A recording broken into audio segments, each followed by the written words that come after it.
Hello বন্ধুরা, তো এই দিনটা ছিল আমার কাছে একটা খুবই স্পেশাল দিন। কারণ এই দিনে ছিল আমার আশীর্বাদী।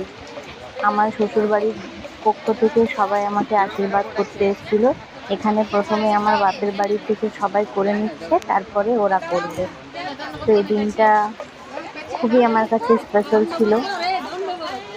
এই যে সবাই মিলে আমাকে এখানে মিষ্টি খাওয়াচ্ছে, জল খাওয়াচ্ছে, তারপর এখানে টাকা দিচ্ছে, সবাই আমাকে ফল টল দিচ্ছে। এই যে পাশে বসে আছে আমার মাসি, আমার দিদা, এটা আমার মা। এই যে কোলে এটা দিচ্ছে, এটা আমার মা। সবাই আছে এখানে, আমার মামা বাড়ির পুরো ফ্যামিলিরাই আছে। তাই এখানে সবাই আমাকে আশীর্বাদ করে নিচ্ছে। ভিডিওটা তোমাদের কেমন লাগলো অবশ্যই জানাবে।